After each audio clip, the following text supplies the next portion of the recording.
Muka surat 689. Renungan terhadap khutbah terakhirnya. Jadi khutbah terakhir Rasulullah sallallahu alaihi wasallam yang baginda sebut pada 9 Zulhijjah, ya. Dan di manakah baginda berkhutbah ini? Seperti mana yang saya sebutlah, bahawa baginda sallallahu alaihi wasallam berkhutbah mula-mula sekali selepas baginda yakin umat Islam telah pun berada di Arafah. Semua dah masuk ke Arafah, ke sempadan Arafah, maka baginda berdiri di suatu sempadan antara Muzdalifah dan Arafah yang dikenali sebagai Wadi Urana. Assalamualaikum warahmatullahi wabarakatuh. A'udzubillahi minasyaitonirrajim. Bismillahirrahmanirrahim.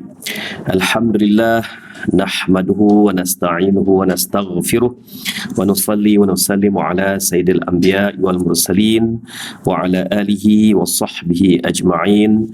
Rabbi shrah li sadri wa yassir li amri wa hlul 'uqdatam min lisani yafqahu qawli wa ba'd. Al-Fatihah. A'udzubillahi minasyaitonir rajim. Bismillahirrahmanirrahim. Alhamdulillahirabbil alamin. Ar-Rahmanir Rahim. Maliki yaumiddin. Iyyaka na'budu wa iyyaka nasta'in. Ihdinas siratal mustaqim. Siratal ladzina an'amta 'alaihim ghairil maghdubi 'alaihim waladdallin. Amin ya rabbal alamin. Alhamdulillah, kita dah berada pada 28 Julai tu pastilah. Jun tu 28 Zulqa'dah, ya. Besok ru'yah hilal, tengok anak bulan untuk menentukan 1 Zulhijjah, ya. Jadi kalau dah nampak anak bulan, maka hari Khamis 1 Zulhijjah. Kalau tak nampak, hari Jumaat lah 1 Zulhijjah, ya. Jadi 1 Zulhijjah kita disunatkan untuk berpuasa walaupun jatuh pada hari Jumaat, ya. Sebenarnya tidak ada sekatan untuk berpuasa pada hari Jumaat, Sabtu, Ahad, ada sekatan lah, ya. Saya pun duk cari cuba jugalah, ya. Kalau makna tak sunat puasa hari Sabtu dan sebagainya, saya tak jumpa nas yang kuat mengatakan bahawa kalau nak puasa hari Jumaat mesti start hari Khamis, ya. Pada saya itu hanyalah sekadar satu lumrah ataupun kebiasaan. Jadi hari Jumaat ini biasanya orang buat jamuan, orang buat inilah untuk sempena kita kata hari baik, kan, untuk Sayyidul Ayyam. Maka di situlah maknanya kalaulah kita berpuasa, maka puasa kita ni macam menyinggung lah jiran-jiran tetangga yang nak buat kebajikan pada hari tersebut. Walhal pada saya itu tidak timbul sebenarnya, ya. Tak timbul. Jadi boleh sahaja kita berpuasa pada hari Jumaat. Contohnya dah jatuh pada satu hari bulan tu dah jatuh hari Jumaat. Kita nak buat apa? Puasa lah, kan. Sebab memang jelas Nabi SAW menyebut berkenaan dengan berpuasa pada satu hari bulan, awal bulan setiap hari, setiap bulan. Baik. Kemudian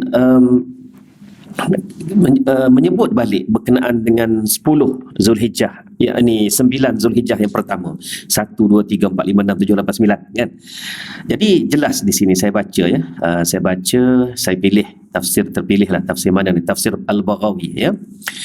A'udzubillahi minasyaitonirrajim. Wal fajri aqsamallahu azza wa jalla bil fajri. Rawa Abu Salih an Ibn Abbas radhiyallahu anhuma qala infijaru subhi kulla yaumin wa huwa qawlu Ikrimah wa qala Atiyah anhu salatul fajri, ya.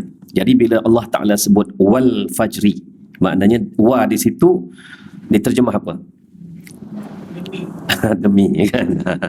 Tak semua wa tu dan. Jadi waw di mula-mula ayat, mula-mula perkataan ini dia adalah wawul qasam, maknanya waw sumpah, demi, ya, macam wadduha. Kenapa dan tanda wal qasam ini ataupun waw sumpah ini ialah perkataan selepasnya itu adalah nouns, adalah kata kerja. Jadi bila kata kerja wal fajri, kan, fajar maknanya kata kerja pula, kata nama. Noun tu kata nama, kan. Ataupun dipanggil apa, isim, ya. Wal fajri, kan. Wasyamsi. Kenapa wadduha tak jadi wadduhi? Kenapa? Ni kena belajar bahasa Arab lah jawapannya kan. Cuit sikit kan. Wadduha ni dia tak boleh ubah dah. Dia mesti duha. Dia tak akan jadi wadduhi. Ya. Contoh wasyamsi wadduhaha. Ya. Jadi sekarang ini dalam ayat ini, dalam surah ini, nama lagi surah pun suratul Fajri. Allah Ta'ala bersumpah wal fajri. Demi fajar. Jadi apakah yang dimaksudkan dengan fajar itu dan kenapa Allah bersumpah dengan fajar itu? Maka katanya Ibnu Abbas, ya, Ibnu Abbas kata subuh itu memancar begitu. Dan sebab itulah Allah Ta'ala bersumpah dengan subuh tu, maknanya bermulalah suatu kehidupan baru bagi manusia. Dan ada juga yang menyebut, ya, seperti mana kata Ikrimah bin Abi Jahal, dia kata apa? Salatul fajri, maknanya Allah Ta'ala bersumpah demi solat subuh, ya. Kemudian tuan-tuan, walayalin ashr, selepas itu ruya an Ibni Abbas radhiyallahu anhuma annahal ashrul awal min Dzulhijjah wa huwa qawlu Mujahid wa Qatadah wa Dhahak wa Suddi wal Kalbi, ya. Maknanya di sini adalah majority yang saya selalu sebut tu, yang saya selalu sebut bahawa wal fajri wal layalin ashr ini adalah 10 malam pertama dalam bulan Zulhijjah. Jadi ini daripada Ibnu Abbas, daripada Mujahid. Ini semua ni imam-imam tafsir belakang ni, ya, ataupun mufassir. Kemudian Qatadah, Dhahak, Suddi dan juga Kalbi, ya. Jadi ada 6 ahli tafsir yang dikutip oleh tafsir Al-Baghawi mengatakan walayalin ashr, 10 malam tu adalah 10 malam Zulhijjah. Walau bagaimanapun ada juga, ya, yang menyebut ulama tafsir yang menyebut 10 malam terakhir Ramadan, ya. Jadi walau bagaimanapun di sini adalah pandangan yang paling majoriti ataupun yang paling banyak adalah 10 malam terawal Zulhijjah. Jadi tuan-tuan dan puan-puan, 10 malam awal Zulhijjah ini Allah Ta'ala bersumpah, ya, dan sumpahnya ni ringkasnya ialah satu nilai yang besar, seperti mana nilai kita beribadah 10 malam terakhir Ramadan yang hari itu, maka 10 malam terawal Zulhijjah ni juga menjadi kita kata apa, masa untuk kita beribadah, berqiyamul lail, ya. Jadi adakah mana-mana riwayat yang menyebut berkenaan dengan berpuasa 9 hari pertama Zulhijjah ni daripada 1 sampai 9? Tak ada mana-mana riwayat yang mengatakan direct 9 hari. Walau bagaimanapun, 1 sudah pasti disebut oleh Rasulullah SAW. 9 juga sudah pasti menjadi amalan para sahabat sejak dulu, ya. Sebelum daripada dikenali sebagai Yaumul Arafah, dia dikenali sebagai Yaumut Tasu'ah, ya, maknanya hari ke-9. Jadi 1 dan 9 tu confirm. Yang 2 sampai 8 ni, yang 7 kat tengah ni, maka ulama-ulama mengatakan jika malamnya tu sudah disumpah, maknanya sumpah dengan apa? Maksud bukan sumpah seranah tu. Sumpah maknanya sumpah dengan kebesaran, ya. Jadi jika malam itu sudah mengandungi kebesaran, maka siangnya juga pastilah ada hikmah dan juga kebesaran tertentu, maka digalakkan berpuasa, ya. Jadi nak puasa 9 hari direct dalam bulan Zulhijjah ini 1 sampai 9 tidak ada masalah, ya. Cuma kalau tanya sandaran dari mana, adakah sahabat ke buat macam tu ke apa ke, itu tidaklah pula mendapat satu hujah yang kukuh di situ. Tapi kalau 10 malam terawal Zulhijjah ini, makna start daripada Khamis malam Jumaat ni, katalah Jumaat 1 Zulhijjah, mana Khamis malam Jumaat tu, kemudian sampailah kepada 9 malam 10 Zulhijjah itu berqiyamul lail, itu jelas, ya. Maknanya ulama-ulama tafsir ada 6 yang disebut oleh tafsir Baghawi ni. Saya tak buka tafsir lain lagi ni. Buka tafsir lain lagi panjang dia punya perbahasan dia. Jadi 10 malam terawal Zulhijjah ni juga begitu bernilai, berharga, berfadilat seperti mana 10 malam terakhir Ramadan pada hari itu, ya. Itu intro saya lah berkenaan dengan kedatangan bulan Zulhijjah ini, insya-Allah.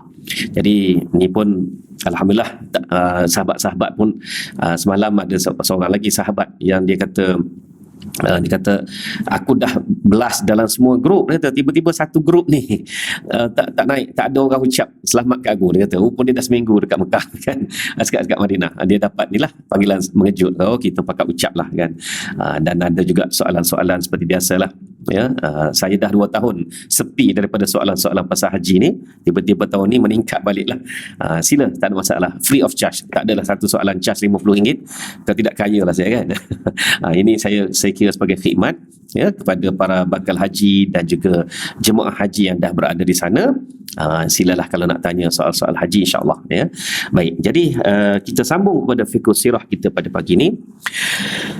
Muka surat 689, renungan terhadap khutbah terakhirnya. Jadi khutbah terakhir Rasulullah sallallahu alaihi wasallam yang baginda sebut pada 9 Zulhijjah, ya. Dan di manakah baginda berkhutbah ini? Seperti mana yang saya sebutlah, bahawa baginda sallallahu alaihi wasallam berkhutbah mula-mula sekali selepas baginda yakin umat Islam telah pun berada di Arafah.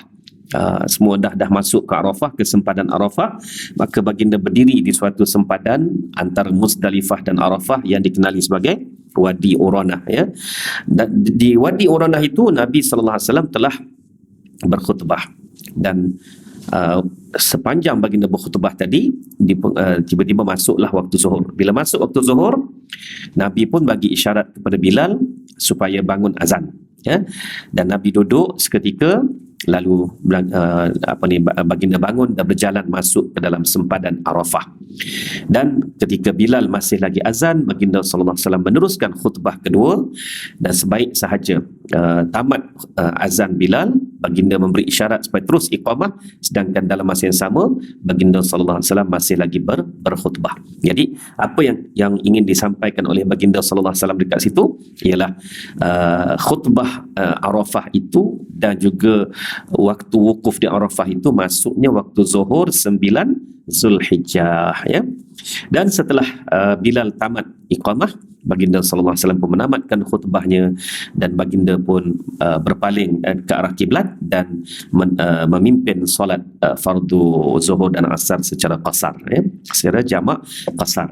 Baik, setelah itu di manakah khutbah yang masyhur ini disampaikan? Di beberapa tempat, bukan kata di Jabal Rahmah saja.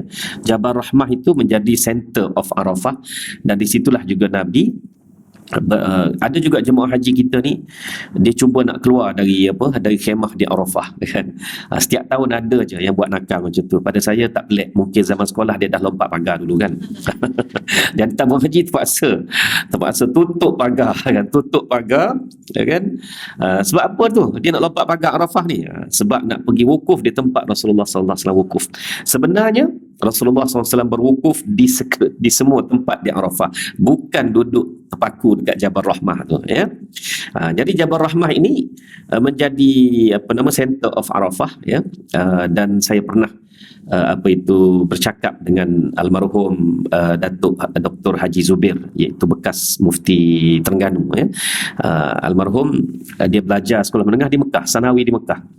Jadi masa tu nanti kejap, dia ke siapa saya tak ingat dah. Mungkin saya terlupa, saya tarik balik nama tadi. Mungkin dia ataupun siapa lagi. Rasa dia yang cerita pasal tu. Kan di Arafah tu kan ada satu tiang putih tu, di Jabal Rahmah tu, tiang putih yang tempat orang tulis nama tu. Saya kata tulis nama saja, tak jadi. Tulis nombor telefon sekali. Kan? Terkejut habis lari. Jadi konon-kononnya di Arafah tu lah ada tempat cari jodoh. Ya, tulis nombor telefon, tulis nama. Kan? Contohlah, memetik nama saja. Siti Fatimah mana, kan? Siti Hasanah mana? Laki pula tulis. Contohnya Abdullah punya berjuta Abdullah, kan? Tulis Abdullah 019 sekian. Subang Jaya, tulis itu. Mudah nak tulis, kan? Jadi nak ceritanya, tiang tu bukan tanda tempat pertemuan Hawa dengan Adam, bukan. Tiang tu kalau mengikut ke almarhum, dia sebenarnya nak ukur, ya, dari center kat situ nak ukur ke sempadan Arafah tu kat mana. Sebab kan kita ni wukuf mesti wajib di Arafah. Ya. Kalau tak duduk di Arafah tu tak ada wukuf. Hatta dalam kitab fiqh haji sebut, kalaulah Arafah tu dah penuh, tiba-tiba ada satu pokok yang akarnya tu, ya, batangnya tu dalam tanah Arafah, dan dia punya dahannya tu merimbun keluar Arafah, kita pergi berteduh di bawah pokok Arafah, pokok tu pun sah wukuf kita. Gitu. Itu dah kitab fiqh haji tu, ya. Jadi sebab itulah tiang tu dibina sekitar tahun 40-an ke, sebagai surveyor kan, ukur tanah. Dia tahulah. Itu je. Bukannya tiang itulah tempat pertemuan dua jiwa lah, bersajak lah pula kat situ. Kan? Tu khurafat semua tu. Kan? Tak ada benda tu, bid'ah. Kan? Ya? Itulah ceritanya. Jadi tuan-tuan, khutbah Nabi ni disampaikan di mana? Di beberapa tempat di Arafah. Dengan diulang kalimah yang sama. Salah satu tempatnya adalah di Jabal Rahmah. Jadi benda macam ni kalau tak kaji sejarah, tak jumpa, tak tahu, ya. Akhirnya mutawif bawa, mutawif kelentong lah kan. Mutawif dia nak menaikkan syarikat dia ni kan. Itu saja, dia buatlah cerita-cerita macam-macam kan. Jadi tak boleh tuan-tuan, ya. Jangan berbohong dengan cerita-cerita tentang Rasulullah SAW tadi. Okey. Baik. Demi Allah, alangkah indahnya kata-kata yang disampaikan Rasulullah SAW di padang Arafah itu, hingga bahan khutbah dan ceramah terus-menerus oleh sejarah dan generasi demi generasi kemudiannya. Ya, masa kecil-kecil dulu, saya selalu duk dengar tok-tok guru kan, bukan imam biasalah, imam bertaraf tok guru. Khutbah raya haji mesti khutbah pertama tu duk cerita pasal khutbah Rasulullah SAW. Jadi kita pun hafal dah. Ini skrip tahun lepas ni kan. Kita budak lagi masa tu kan. Ini skrip tahun lepas. Rupa-rupanya memang tidak ada khutbah yang lebih dianggap sebagai inti, ya, kepada agama Islam ini adalah khutbah Arafah Nabi sallallahu alaihi wasallam, khutbah terakhir baginda sallallahu alaihi wasallam. Dan sebab itulah setiap kali raya haji, khutbah pertama memang akan ulang benda itulah. Sama juga dengan khutbah Arafah pun, skrip tabung haji pun sama. Kalau tidak khutbah pertama, khutbah kedua akan menyebut berkenaan dengan pesanan Rasulullah sallallahu alaihi wasallam itu. Kata-kata indah yang diucapkan baginda diucapkan setelah selesai baginda menunaikan amanah kepada umat, setelah berjuang di jalan dakwah kepada Tuhannya selama 23 tahun tanpa jemu dan tanpa menghiraukan penat lelah. Demi Allah, alangkah bahagianya saat-saat itu. Saat-saat berhimpunnya ratusan ribu manusia di sekeliling Rasulullah SAW berkumpul dengan keadaan tunduk patuh setelah sebelumnya berpuak-puak saling bermusuhan. Ratusan manusia memenuhi tanah rata Arafah sejauh mata memandang di segenap arah. Dapat didengar dari pemandangan itu kata-kata tanpa suara sebagai ulangan firman Allah Subhanahu wa taala. Maksudnya, sungguhnya kami pasti menolong rasul-rasul kami dan menolong mereka yang beriman dalam kehidupan mereka di dunia dan di hari berdirinya saksi-saksi. Dalam perhimpunan raksasa itu, Rasulullah SAW dapat melihat generasi-generasi yang akan datang dari air muka peserta perhimpunan itu. Maknanya Rasulullah membayangkan daripada wajah-wajah jemaah haji pada tahun tersebut akan lahir zuriat-zuriat yang akan menyambung perjuangan ini tadi. Generasi yang belum lagi lahir di saat itu dapat baginda melihat alam Islami yang luas, alam Islami yang merangkumi bahagian bumi di sebelah timur dan baratnya. Lalu baginda pun menyampaikan khutbahnya yang terakhir yang dikenali sebagai khutbatul wida ataupun wada', ya, ke pendengaran alam tersebut. Wahai manusia-manusia, dengarlah kata-kataku ini. Sungguhnya aku tidak dapat menentukan sama ada aku boleh bertemu lagi dengan kamu selepas tahun ini di tempat ini buat selama-lamanya. Para peserta perhimpunan seolah-olah menyuruh dunia ini diam untuk tidak mengganggunya mendengar ucapan baginda. Segala-galanya diam kerana menumpukan pendengaran kepada ucapan terakhir yang dituturkan oleh mulut Rasulullah SAW secara umum. Ya. Setelah dunia seluruhnya sempat bermesra dan berbahagia dengan baginda selama 63 tahun, tiba-tiba hari ini dinyatakan hendak berpisah. Berpisah setelah melaksanakan perintah Tuhannya, setelah selesai menanam pokok-pokok iman. Sekarang baginda menyampaikan ringkasan prinsip-prinsip yang dibawanya, prinsip-prinsip yang diperjuangkannya dalam ucapan ringkas tetapi menyeluruh. Disampaikan dalam bentuk beberapa bab yang tertentu kepada pendengaran seluruh alam. Apakah itu bab pertama dari ucapan ringkasnya? Okey. Subhanallah, maha suci Allah, alangkah indah dan agungnya. Seolah-olah baginda sallallahu alaihi wasallam sudah dapat meneropongi melalui ilham. Lantas disampaikan wasiatnya ini kerana penyimpangan dan penyelewengan yang akan dilakukan oleh sebahagian umat yang berada nun di seberang zaman sana. penyimpangan dan penyelewengan yang menjadikan mereka kehilangan pedoman hingga terpaksa membuntuti perjalanan orang lain. Kehilangan pedoman kerana kehilangan obor penyuluh jalan yang dipusakakan kepada mereka oleh baginda. Maka sebahagian daripada bab pertama ucapan ringkasnya itu, ya, jadi Nabi sallallahu alaihi wasallam sudah jangka kehidupan dia ni akan ada tafsiran-tafsiran, akan ada tanggapan-tanggapan daripada orang ramai. Tengok dalam perang Bani Quraizah, kan? Dalam perang Bani Quraizah, Nabi cuba sikit je tu, kan? Nabi cuba sikit saja. Apa dia? Nabi kata, kita tidak akan bersolat asar melainkan di perkampungan Bani Quraizah. Dah kelang kabut dah. Yang ini tafsir, kan? Ini sahabat yang mentafsir ni. Dan kalau mereka mentafsirkan kata-kata Rasulullah SAW pun masih dalam lingkungan boleh rujuk kepada Rasulullah SAW, kan? Jadi sebab itu terpecah dua. Satu golongan biarlah lewat semayang pun, yang penting di Bani Quraizah, di kampung Bani Quraizah, kan? Yang ini pula dia kata, Rasulullah suruh kita cepat, kan? Jadi kalaulah dah masuk asar, maka afdalnya solat asar dulu, lepas tu kita sambung perjalanan, yang penting cepat. Kan dah ada dua golongan, dan kedua-dua ini tidak ditidakkan oleh Rasulullah SAW, tidak dinafikan oleh Rasulullah SAW. Maknanya Rasulullah terima. Tapi apa akan jadi pada masa akan datang, Rasulullah dah tahu, ya, bahawa kedua-dua aliran yang benar dan betul ini, yang berasaskan kepada nas yang sama, kan, akan membawa kepada pergaduhan. Tak boleh lagi dah, mesti akan bawa kepada pergaduhan. Contoh paling mudah, sudah semayang, Assalamualaikum warahmatullahi, Assalamualaikum warahmatullahi, kan? Dia tak sapu muka lah, kan? Terus lompat melompat. Untuk apa nak melompat ni, kan? Untuk apa nak tanya?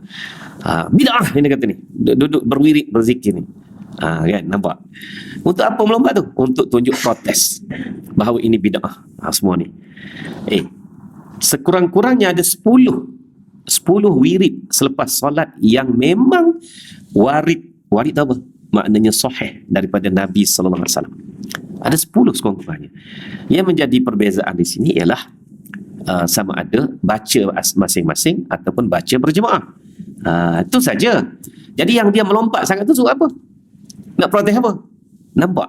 Di sini bukan soal mentafsir nas yang sama lagi dah. Tidak. Kerana kejahilan sebenarnya. Saya bertanggungjawab dengan sebutan ini. Kejahilan memahami apa sebenarnya yang Rasulullah SAW lakukan. Saya sendiri pun tak setuju kalau tu imam terlalu kuat membaca wirid selepas solat ini, kan? Mic TikTok setaraf dengan Masjid Al-Falah. Bukan di Masjid Al-Falah, setaraf, kan? Masjid Al-Falah, kan? Dia baca Astaghfirullahalazim, orang yang apa? Yang masbuk ni tengah duduk sembahyang, kan? Lama-lama Alhamdulillah Rabbil Alamin, Astaghfirullahalazim, Saya pernah terganggu. Jadi akhirnya kita terikut imam tu kata. Lepas tu buat fikir, aku semayang lagi, kan? Itu dia. Jadi sebab itu bisik-bisik sudahlah, terbuka lah mic tu, buang daripada baju. Ni masalahnya mic ni tu oleh kerana TikTok sangat sebatu daripada masjid pun boleh dengar. Dia buka speaker luar lagi, kan? Tu satu penyakit. Lepas tu dia bersin, tu imam pula, dia bersin, satu masjid bergembung dengan bersin dia. Habis pakai terkejut, kan? Jadi tuan-tuan, kita dah faham bahawasanya kenapa dikuatkan bacaan sebagai satu didikan. Itu saja ulama-ulama dulu letak, kita bacalah bersama-sama supaya mendidik. Ada orang buta huruf, dia boleh hafal, ya. Dia boleh hafal melalui bacaan tu imam dan sebagainya. Okey, cukup sekadarlah. Tak payahlah nak baca kuat-kuat sangat. Tapi jangan menafikan wirid selepas solat. Sekurang-kurangnya ada 10 yang riwayatnya sahih. Jadi yang dia lompat sangat tu nak protes apa? Protes jahil yang ada dalam dirinya sendiri. Inilah yang Rasulullah SAW dah sebut awal-awal lagi soal perpecahan kerana isu-isu kecil tadi, ya? Okay. Maksud kata-kata Nabi SAW, wahai manusia-manusia, sungguhnya ataupun sesungguhnya darah-darah kamu dan harta-harta kamu adalah haram kepada kamu. Yakni haram di situ dihormati, maknanya tidak boleh dicerobohi dengan sesuka hati, ya? Yakni dilarang keras kamu membunuh sesama kamu dan mengambil harta sesama kamu dengan cara yang tidak diredai hingga kamu bertemu dengan Tuhan kamu. Maknanya hukum ini tidak akan berhenti setakat aku wafat. Ya, Sebab hukum-hukum syariat-syariat nabi-nabi terdahulu tamat setelah nabi itu diangkat ataupun diwafatkan oleh Allah Taala. Seperti contoh seorang ahli maksiat, penjenayah yang telah membunuh 99 orang, kan? Kemudian dia nak taubat. Dia pergi jumpa seorang alim. Alim tu, dia tanya alim tu macam mana nak taubat. Oh, nak taubat kena matilah jawapannya. Sebab syariat Nabi Musa menetapkan taubat mati, kena bunuh barulah taubat tu taubat nasuha lah katanya, kan. Dia marah kepada ulama ni ataupun alim ni, dia bunuh alim ni, matilah alim ni, kan. Jadi 100 jumpa dengan alim yang kedua. Alim yang kedua memberi pilihan untuk taubat ini. Taubat boleh diterima, Allah Ta'ala terima taubat, tapi bukan di sini, pergilah tempat lain yang jaraknya aku kenal satu kampung tu. Pergilah kampung At-Tawabin kat situ, maknanya orang-orang yang bertaubat ni tadi, kan. At-Taibin, orang-orang yang bertaubat. Jadi kenapa beza dua ulama ni? Ini cerita sahih. Hadis daripada Nabi SAW yang cerita ni, bukan cerita daripada penglipu lara, tidak. Memang cerita daripada Nabi SAW, cerita sahih. Tapi ramai yang tak baca syarah hadis itu. Hadis itu menyebut umat selepas Musa. Maksud apa? Maksudnya Nabi Musa dah wafat. Bila Nabi Musa dah wafat, syariatnya, hukum mahakamnya itu tidak lagi dikuatkuasakan. Tidak lagi dikuatkuasakan. Terangkat dengan nyawa roh Rasul itu tadi. Tamat setakat tu je. Jadi pilihan kepada orang kemudian sama ada nak ikut syariat itu ataupun tidak. Jadi yang alim pertama tadi nak ikut, dan dia pun menghukum dengan cara tu, kan. Maka alim yang kedua ni tadi, dia lebih faqih. Maknanya Nabi Musa sudah wafat, syariatnya tidak lagi menjadi suatu penguatkuasaan, kan. Sebaliknya dia menjadi pilihan panduan saja. Maka sebab itulah dia bagi pilihan, pergilah bertaubat, tapi bukan di sini. Kalau di sini bertaubat, esok buat lagi, ya, sebab tempat ini mungkin jumpa geng dan sebagainya. Itulah cerita dia, ya, kan. Baik, jangan pula syariat aku ini, kata Nabi SAW, ya, makna kata daripada Nabi SAW ini, jangan syariat aku ni kamu anggap macam tu. Sebab syariat aku ni walaupun aku wafat, dia sama seperti mana ketika aku tinggal. Itu yang Nabi SAW sebut, ya, sehingga kamu bertemu dengan Tuhan kamu. Sama seperti haramnya pada hari ini dan seperti bulan ini. Makna bulan ini bulan ibadah, bulan yang diharamkan untuk bertelagah, berperang dan sebagainya, ya. Pesanan itu diulang sekali lagi di akhir khutbahnya. Ditekankan betapa pentingnya menumpukan perhatian berat terhadap pesanan itu. Katanya, kamu semestinya tahu bahawa setiap Muslim adalah saudara kepada Muslim yang lain, dan semua Muslim adalah bersaudara. Maka kerana itu tidak halal bagi seseorang mendapatkan hak punya saudaranya, melainkan yang diberikan dengan rela hatinya. Maka janganlah kamu aniaya diri-diri kamu supaya tidakkah saya sudah sampaikan. Terbalik sikit terjemahan tu, kan. Jadi Nabi ulang pula, aku sampaikan ataupun belum, ya. Semua menyatakan bahawa Rasulullah telah sampaikan, dan tak ada orang pun yang terdetik dalam hati mereka mendengar khutbah itu bahawa Nabi SAW akan wafat tak lama lagi, kan. Melainkan Abu Bakar As-Siddiq radhiyallahu anhu yang perasan berkenaan dengan Nabi akan wafat tidak lama lagi. Berbeza dengan orang lain, ya. Kami, yakni pengarang buku ini, iaitu Syekh Muhammad Said Ramadan Al-Buti, berpendapat, sungguh tepat demi Allah wahai junjungan kami, benar-benar telah engkau sampaikan. Barangkali kami juga di hari-hari ini adalah orang yang lebih patut menjawab. Maknanya pada era sekarang ni, era sudah 15 abad selepas Rasulullah ini, terfikir oleh pengarang buku ini bahawa kamilah yang patut jawab. Allahumma benar-benar telah engkau sampaikan, ya. Walaupun dalam perkara itu kami cuaikan tanggungjawab kami benar-benar lalai kerana tidak melaksanakan hak yang ditugaskan kepada kami. Itu kesedaran yang dia suntik kepada kita para pembaca bukunya ini. Adapun bab kedua, ya, bab pertama maknanya Nabi SAW telah menegaskan soal kedudukan, kehormatan diri setiap Muslim, setiap mukmin, setiap manusia, ya. Manakala bab kedua pula, ucapan ringkas baginda, Ucapan ringkas baginda itu bukan hanya sekadar wasiat atau pesanan sahaja, tetapi sebelum itu sudah pun ada keputusan yang diiklankan mengenainya kepada semua peserta perhimpunan itu, kepada semua mereka yang ada di sekelilingnya, dan kepada semua bangsa yang akan datang sesudahnya. Inilah keputusan yang diiklankan itu, iaitu apa dia? Tidakkah segala-galanya perkara jahiliah sudah diletakkan di bawah tapak kakiku, mana telah kubantraskan? Pertumpahan darah secara jahiliah dan riba jahiliah sudah dihapuskan? Nabi SAW bertanya kepada umat Islam pada masa itu. Tidakkah begitu? Aku dah perangi habis-habisan perbuatan pertumpahan darah sesama manusia era jahiliah, dan juga riba jahiliah sudah dihapuskan. Jadi bila turun ayat wa halallahu al-bai'a wa harrama riba, proses menghapuskan riba di situ sudah bermula, ya, sudah bermula. Selain daripada proses yang pertama tadi itu, untuk memahamkan jiwa-jiwa manusia ni tadi tentang kehormatan diri mereka, itu satu. Terus masuk pada soal ekonomi, soal riba ni tadi. Sebab apa? Sebab soal ekonomi ni jugalah yang menekan manusia tadi sehingga hilang maruah mereka, ya, sehingga tergadai jiwa mereka dan sebagainya kerana riba ni tadi, kan. Jadi Nabi SAW bertanya pula dalam keadaan keadilan sosial dan juga keadilan ekonomi dekat situ, kan.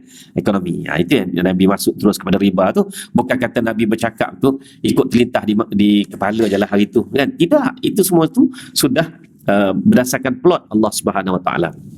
Apakah pengertian terkandung dalam kata-kata ini? Iaitu setiap perkara yang pernah dibangga-banggakan oleh jahiliah, seperti tradisi mengamalkan asabiyah, perkauman dan juga kesukuan, berbangga dengan perbezaan bahasa dan bangsa, seperti memperhambakan manusia yang merupakan saudara-saudaranya dengan belenggu kekejaman dan pemerasan, telah pun dihapuskan dan sudah pun mati menjadi bangkai pada perbandingannya. Bangkai busuk itu telah dihumbankan dan dikambus ke dalam perut bumi oleh syariat Allah, dan tempatnya itu menjadi tempat pijak kaki kepada kehidupan manusia-manusia Muslim, kerana ia sungguh kotor dan menjijikkan, ya. Bahasa dia tinggi. Kalau tuan-tuan dan puan dapat baca dia punya teks asal dia, lagilah, ya. First time saya baca teks asal fiqh sirah Al-Buti ni, memang tak faham, tak berapa faham, sebab dia bahasa dia dah masuk pada alunan tinggi. Jika selama ni bahasanya bahasa syariat, ya, bahasa ni bahasa fiqh, makna dia huraikan di sudut undang-undang, tapi di penghujung-penghujung tu dia bawa kita dalam bentuk bahasa yang tinggi, kan. Okey, maka siapakah orangnya yang mahu berpatah balik, datang mengorek dan menyelongkar mencari bangkai busuk itu semula, lalu dirangkulnya, dipeluknya dan didakapnya. Jadi Nabi SAW bagi pemikiran, aku dah bantras semua ni, kan, habis dah, bantras habis dah. Keberhalaannya, segi berperang membunuh jiwa-jiwa yang tidak bersalahnya, berkenaan dengan ekonominya, aku telah benamkan semuanya tu ke dalam tanah, kan, dan kita telah pijak. Tapi siapa nak korek balik? Siapa nak keluar balik benda ni, ya? Siapa nak buat keluar balik? Berakalkah orang yang sanggup bermandi semula dengan air kotor yang pernah dulunya dikering buangkan? Ada akal ke? Najis-najis dari tradisi jahiliah telah dibuang jauh oleh Rasulullah SAW, dari pangkal hingga ke cabang rantingnya, dari perkembangan serta kemajuan berfikir manusia. Sudah diisytiharkan bahawa kotoran najis itu sudah ditolak dan ditanamkan ke dalam perut bumi di bawah tapak kaki. Diisytiharkan untuk memastikan kepada dunia seluruhnya, dan supaya tercatat ke pendengaran generasi-generasi seluruh kurun berikutnya, bahawa tidak ada orang yang lebih sesat dan bodoh daripada mereka yang sengaja berusaha menggali dan menyelongkar semula bangkai yang sudah lama ditanam itu, dan disangkanya itulah kemajuan berfikir. Sebenarnya itulah orang-orang yang paling mundur, yang masih terapung-apung dalam lubang gelap kisah primitif kuno, sejarah kuno. Sebenarnya mereka telah dikhayalkan oleh waham. Waham ni apa dia? Waham ni syak-syak saja. Waham ni dia hati yang berbelah bagi, ya. Mereka telah melangkah dan meningkat maju, ya. Okey, samalah juga dengan kita lihat sekarang ni. Wanita itu patut diberi kebebasan. Okey, statement tu betul. Wanita tu patut diberi kebebasan, walaupun kata contohlah dari sudut jodoh, kan, Memang dalam Islam ni ada wali mujbir, maknanya ayah kandung tadi tu.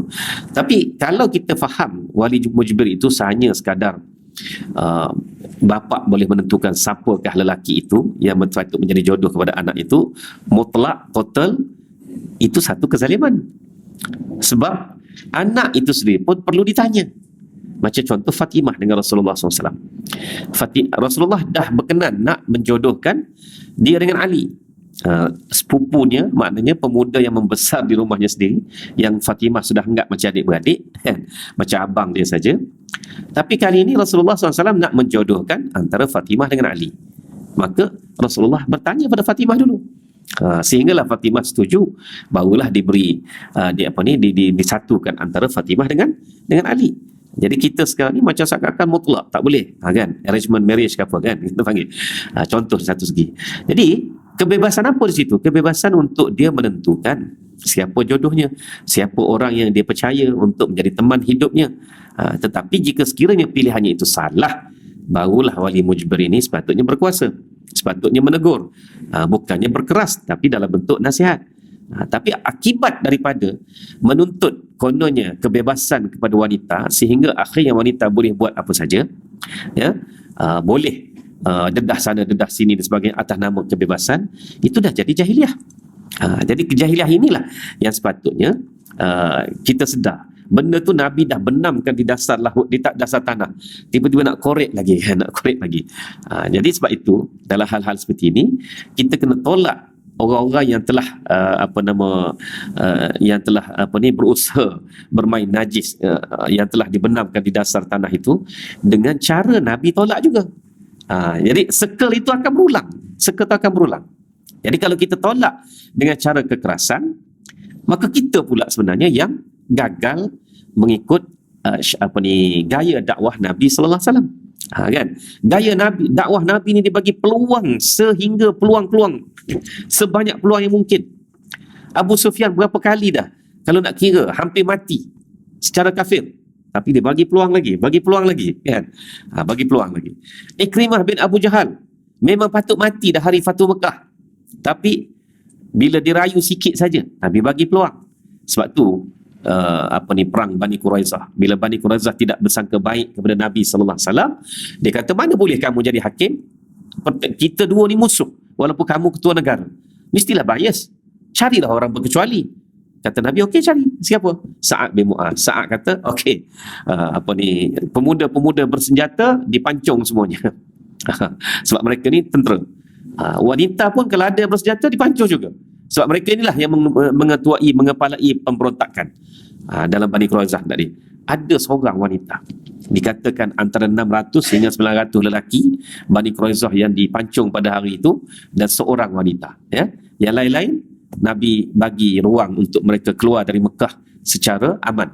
Selagi mana mereka boleh bawa dengan satu kenderaan, bawalah. Okey, ahli sirah mengkaji, apa kata jika Bani Quraizah ni tadi serah pada Nabi untuk menjatuhkan hukuman? Apakah Nabi akan menghukum dengan mandatori seperti mana Sa'ad bin Mu'az hukum? Tidak. Memang Nabi akan beri peluang. Kan, Nabi akan beri peluang sebenarnya.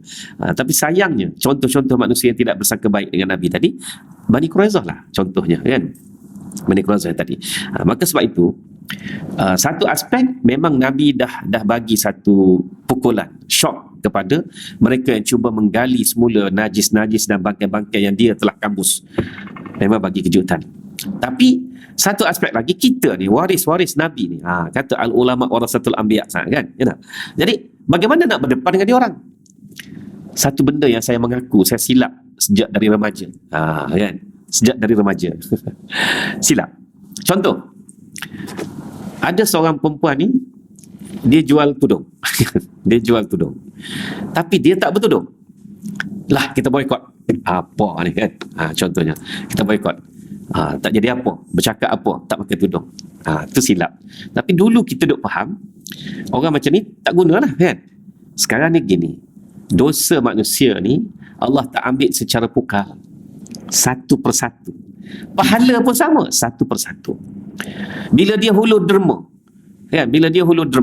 kan, tapi tak tutup kepala, rambut berkarat lagi, nah, Tu dia. Melayu tapi rambut berkarat.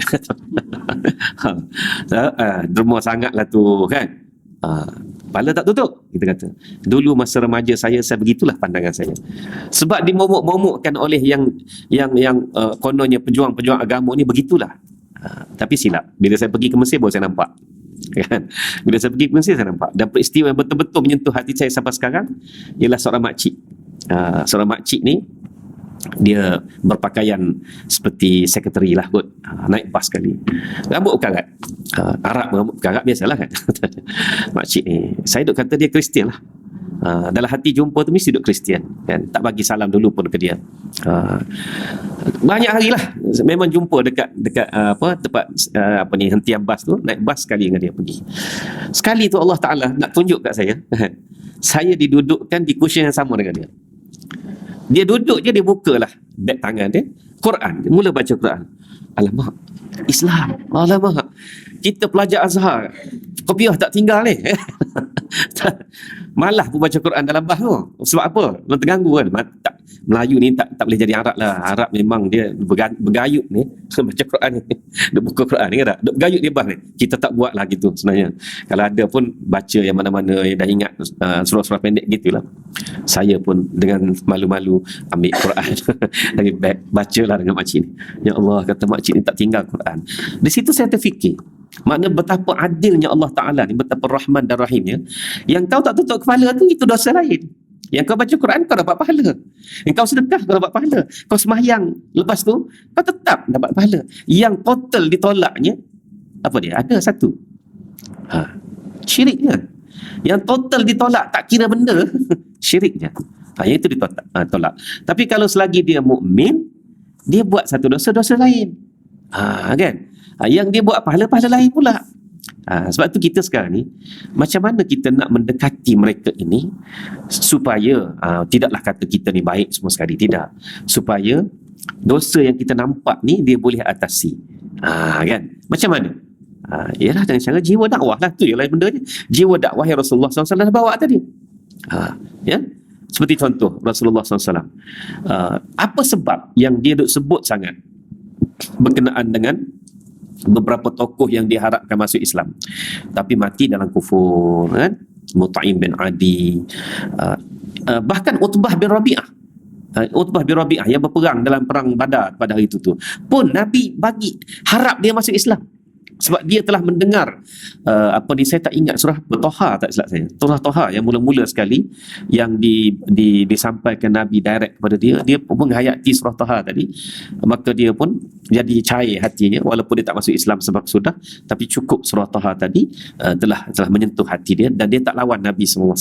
Tapi bila dalam perang Badar ni naik angin, asabiahnya tu tiba-tiba jadi melonjak, maka dia pun menjadi salah seorang daripada mati dalam perang Badar.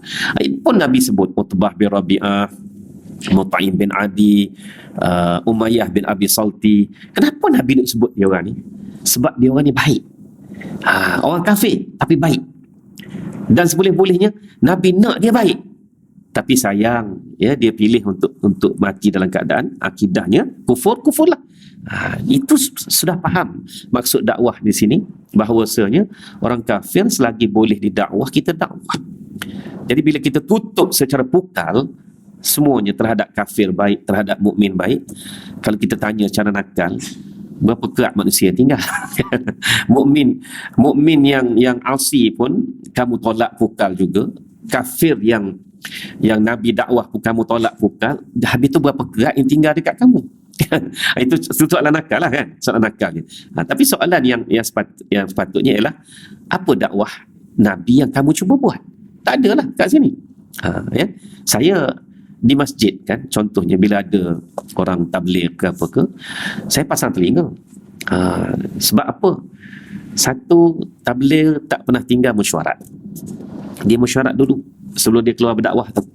Dan dalam mesyuarat dia tu, Dia laporkan, okey, lorong 1A saya dah masuk semalam, ada 3 keluarga Muslim kat situ. Alhamdulillah dia beri jawapan yang baik. Okey, ini pula lorong 2A saya dah masuk, ada 1 keluarga Muslim tapi tak buka pintu. Saya duduk, oi, detail dia bagi.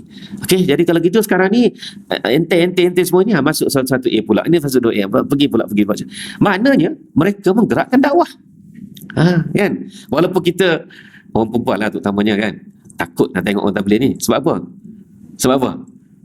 Sebab laki aku buat lari 14 hari tak balik rumah. Joke lah, just a joke kan.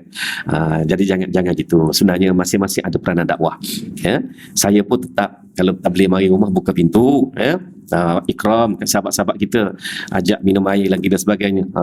Tapi bila time 4 hari 40 hari 4 bulan tu minta maaf lah, ana ada peranan kat sini. Ya, ana tak boleh tinggal kan. Masjid Al-Falah 4 bulan tak jumpa bukan dia. Tu jadi contohlah kan. Jadi kita ikram mereka. Sebab masing-masing menggerakkan dakwah.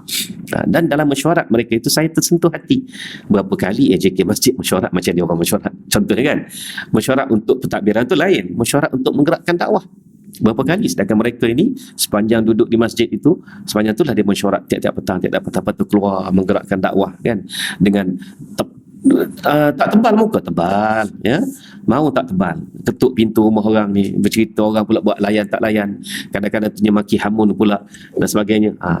Memang tebal muka, tapi mereka hadapi. Dan inilah kerja-kerja dakwah Nabi SAW.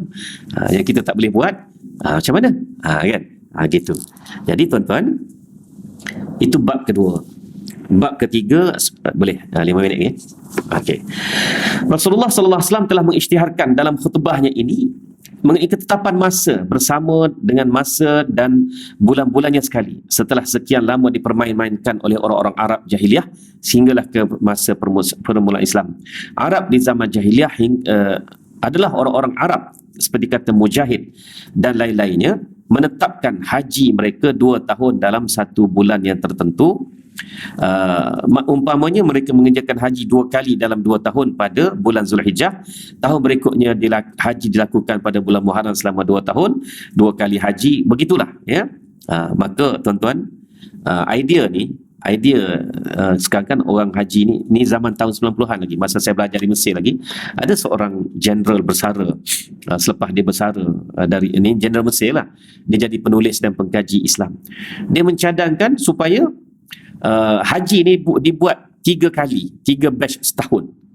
Sebab dia kata Ashhurum Ma'lumat itu tak sebut Zulhijjah, tak sebut Zulqaidah, Ashhurum Ma'lumat saja. Jadi apalah salahnya Muharram, Safar, Rabiul Awal, Rabiul Akhir, 1 batch. Masuk pula kepada Jamadil Awal, Jamadil Akhir sampailah Rejab. Masuk Syakban tu lain pula hajinya. Jadi 3 kali setahun untuk mengurangkan masalah kesesakan haji di Arafah. Itu sebenarnya orang jahiliah dah buat dulu. Dia dah buat dulu ya. Betapa rosaknya ibadah haji pada zaman itu sehingga mereka telah menetapkan masa yang ikut suka mereka. Maka Rasulullah SAW telah menetapkan bahawa janganlah kamu mempermainkan bulan itu dengan mendahulu dan membelakangkannya, dan tidak ada haji selepas ini kecuali pada masa yang telah ditetapkan bulannya, iaitu bulan Zulhijjah ya. Dan salah satu sebab orang Arab jahiliah buat haji 4 beza tahun itu, mereka sebenarnya nak lari daripada soal cuaca. Sebenarnya salah satu rahsia kan, tahun ni haji sejuk insya-Allah kan. 4-5 tahun kemudian haji akan jadi musim bulan panas balik. Sebab kita ni oleh kerana kita beribadah berdasarkan bulan qamari, maka dia akan berlawanan, berselisih dengan musim yang berdasarkan syamsi, musim berdasarkan matahari kan. Jadi ibadah pula berdasarkan qamari, dia akan selisih. Jadi 4-5 tahun haji dalam musim sejuk akan jatuh kepada musim panas pula. Jadi untuk elakkan benda tu, okey, dia kata tahun ni haji jatuh ke Muharram, cerdik dia. Sebab dia nak buka ruang niaga yang besar di Mekah ni tadi dengan kedatangan orang. Kalau musim panas, siapa nak berniaga? Siapa nak berniaga? Ya, maka dia bukalah haji ni tadi bulan Muharram kan. Bulan Muharram, pandai dia. Kebetulannya bulan Muharram tahun tu jatuh ke bulan Februari Mac. Okey. Tahun depan haji jatuh ke bulan Rabiul Awal pula. Sebab apa? Rabiul Awal tu jatuh kepada Februari, Mac tadi, bulan sedap-sedap ni. Inilah perangai jahiliah. Jadi Rasulullah SAW dah sebut berkenaan dengan jangan mempermainkan masa. Setengah ulama menyebutkan juga bahawa musyrikin menghisap 1 tahun dengan 12 bulan 15 hari, maka haji dikerjakan pada bulan Ramadan, kemudian pada bulan Syawal, kemudian pada bulan Zulqa'dah dan seterusnya, semua 12 bulan. Jadi dia lari, mana bulan ni bulan Muharram, tahun depan jatuh Rabiul Awal pula, lepas tu jatuh saja tu sebenarnya. Di atas aspek bisnes sebenarnya. Dan yang Nabi tegur tu, Nabi dah nampak lah benda ni akan berulang balik sebenarnya. Okey, hingga di masa Abu Bakar As-Siddiq mengerjakan haji pada tahun ke-9 Hijrah, jatuh pada bulan Zulqa'dah, ya. Pada tahun berikutnya, tahun Rasulullah SAW, haji jatuh pada bulan Zulhijjah. Jadi orang-orang jahiliahnya pada masa tahun 9 Hijrah tu kebetulan mereka nak buat haji pada bulan Zulqa'dah sebenarnya. Jadi masa Abu Bakar pergi tu, Abu Bakar meneruskan haji dalam bulan Zulhijjah lah. Tapi berserabut dengan yang geng-geng jahiliah ni yang masih belum habis lagi ni, mereka buat haji lebih awal daripada Abu Bakar buat, ya. Jadi pada tahun Nabi SAW mengerjakan haji itu, kebetulannya yang masih lagi dengan pengaruh jahiliah ni pun duk target, bulan ni bulan haji. Mana plot Allah Ta'ala tu cantik, kena aturannya tu cantik. Jadi sebab itulah mereka akhirnya mendengar khutbah Nabi SAW tepat pada bulan yang telah ditentukan untuk mengerjakan haji, maka baginda pun mengisytiharkan bahawa haji ditentukan tetap pada bulan Zulhijjah sahaja, dan setahun hanya 12 bulan sahaja, tak ada tambah-tambah setengah bulan. Dia sengaja tambah setengah bulan. Sebab apa dia tambah setengah bulan? Dia tambah 15 hari tu. 12 bulan 15 hari, setahun Quraisy 12 bulan 15 hari. Sebab apa? Okey, ini balik buat homework sikit dah. Cuba tengok raya puasa tahun lepas dengan raya puasa tahun ni, berapa beza dia punya jarak hari dia. Kan? Berapa beza? Maknanya orang Quraisy ni dia sudah mahir dengan ilmu falak. Tapi dia manipulate ilmu falak tadi tu untuk dia kena dengan dia. Kita pula mahir ilmu falak, insya-Allah, untuk ibadah yang tepat.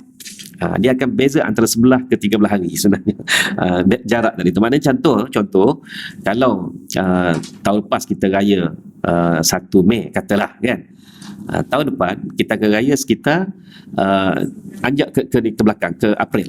Dia akan jadi lebih kurang dalam 20-21 April gitu. Itu memang dia dah kira benda tu. Sebab itulah dia tambah setahun mesti 12 bulan 15 hari supaya tepat-tepat jatuh pada awal bulan. Tepat-tepat jatuh pada awal bulan. Cantik cara dia nipu tu, kan. Kata Qurtubi, cerita daripada ulama itu sesuai dengan kata Nabi SAW. Sesungguhnya zaman itu beredar, yakni masa untuk mengerjakan haji kembali semua pada waktunya yang yang asal, iaitu waktu yang ditetapkan oleh Allah Subhanahu Wa Taala di masa kejadian langit dan bumi, iaitu masa yang disyariatkan untuk amalan haji. Jadi jangan duk ragu-ragu lagi bahawa bulan Zulhijjah ini adalah bulan yang telah Allah Taala tetapkan azali lagi, bulan haji, ya, bulan kemuncak haji. Kalau disebut istilah bulan-bulan haji, iaitu Syawal, Zulqa'dah, Zulhijjah, itu bulan-bulan haji. Maksudnya dah masuk musim untuk kita proses bergerak menuju ke Mekah, bulan Syawal tu. Tapi hajinya adalah 9 Zulhijjah. Tak boleh lari. Mesti kena tepat pada waktu itu. Demikianlah, ya. Jadi cantik pembahagian yang telah diulas oleh almarhum Syekh Muhammad Said Ramadan Al-Buti. Jadi kita dah baca separuh, ada lagi separuh lagi khutbah baginda sallallahu alaihi wasallam, dan ulang-ulangkanlah, ya. Ulang-ulangkanlah. Kalau ada lah misal contoh yang terbeli frame elok-elok, letaklah dekat ruang tamu tu khutbah Rasulullah SAW yang terakhir, kerana itulah inti kepada agama Islam yang suci ni, insya-Allah, ya. Jadi sekadar itulah pada pagi ni, semoga selamat beribadah dan selamat menyambut hari raya Aidil Adha, hari raya korban. Berkorbanlah sekadar yang kita mampu dengan cara-cara yang telah diizinkan dan dibenarkan oleh syarak itu. Wallahu alam. Kita tangguhkan dengan tasbih kafarah dan juga salatul subhanakallah wa bihamdika asyhadu an la ilaha illa anta. Bismillahirrahmanirrahim. Al-'asr. Innal insana lafi khusr illa alladhina amanu wa 'amilus shalihat wa tawasaw bil haqq wa tawasaw bis sabr. Shadaqallahu azim. Wassalamu alaikum warahmatullahi wabarakatuh.